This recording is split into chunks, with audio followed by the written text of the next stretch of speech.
mbokk yi mi ngi noonu ginnaaw bi ñu leen jaajëfalee gis ngeen ko ni ko Abdou Toomane noonu ñu ngi ànd ak Alaaji Sanjogu Mbeng doon dugg ci kër Serigne Sidi noonu dem fi ñu dalal ginnaaw bi xewlu nañ dugg si waat nañ fi nga xam ne itamit mooy ci biir gisante na Serigne Sidi noonu macha allah mu jël micro solution itamit ñaan ci yéene bi rek mooy wër àddina ak it am télévision liggéeyal ci Sénégal ñu ànd ak Alaaji Sanjogu mi nga xam ni moo ñu wanale woon ak Serigne Sidi moom Serigne Abdoul Ahad Mbacké kon Alaaji Sanjogu Mbeng xaritu Serigne Sidi moom Serigne Abdoul Ahad Mbacké maa ngi lay nuyuwaat. son bi ñu ngi lay fay maa ngi am mbégte ak kontaan gis nga sëñ bi li ma wax. waaw cey sama waa ji. waaw xam nga loolu xam nga. waaw xam nga loolu mbégte. mbégte bi ma ci am son bi mënu ma ko expliquer. vraiment wax dëgg fa yàlla. waaw demee sëñ si ne cey sama waa ji. ah loolu moom neex na. sedd na xol lool. at mu jot ñu koy defee nii. ñuy am mbégte bu baax a baax. saa yi suñ jàkkaarloog jëmm ji rek. mbégte mi moom xam nañ. tàmbali waaye amut fu mu yem. waaw parce que maman biñ koy gis. leneen la. waaw moo tax du daanaka wax sax du ma ko man waaw dëgg la wallaay du ma mën a wax. moo tax yow yaa ma tane fop. waaw yow moom peut-être saa yi nga wax la mais man moom damay far lekk kii quoi damay far lekk.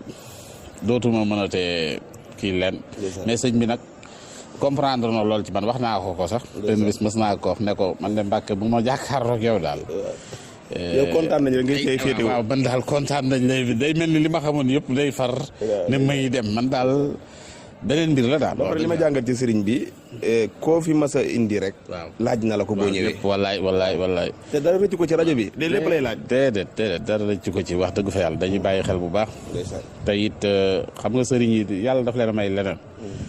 loo xamante ni maanaam koo mas a indi rek boo ñëwee da ngay dégg ana diw. loolu la lay wax. loolu nag nekk loo xamante ni bii defe naa ni junj la.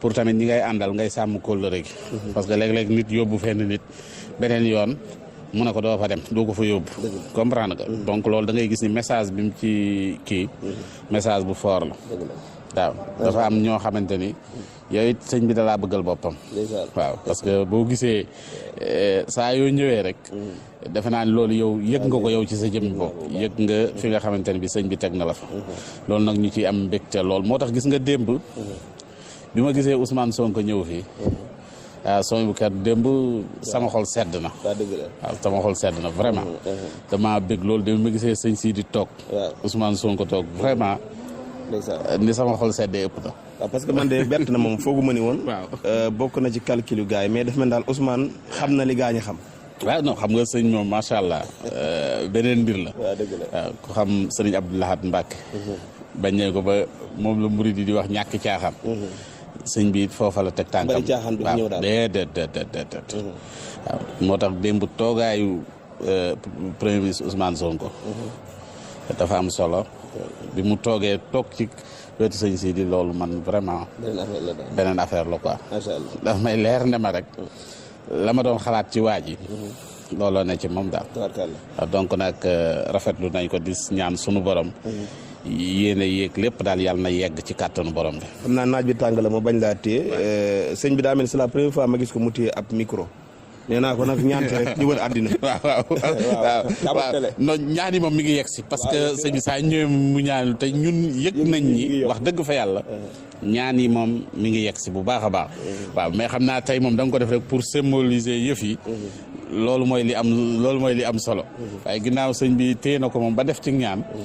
jàpp naa ne fu solution tolloon ren bu déwénee dana ko romb. waaw loolu nag xam nga loolu moom yow rek yaa ko ñemee wax man xam nga man bu doon man ak man rek loolu du ma ko wax bukk macha allah. waaw dëgg daa bëggoon sama yéene nag. waaw loolu dafa micro bi mu téye waaw loolu dafa bëggoon sa yéene. macha allah moo tax it sunu borom dogal na ko. yàlla na yàlla mottali. ñu ñaanal ko Mbàkke mu yàgg fi lool te ànd ak wér. waaw ñaanal ko mu yàgg fi lool te ànd ak wér. waaw ñaanal Kanje ak Top mi nga xam ne at mu jot. at mu jot Kanje ak Top ñun ñooy ànd. waaw macha allah di teewee bés bi.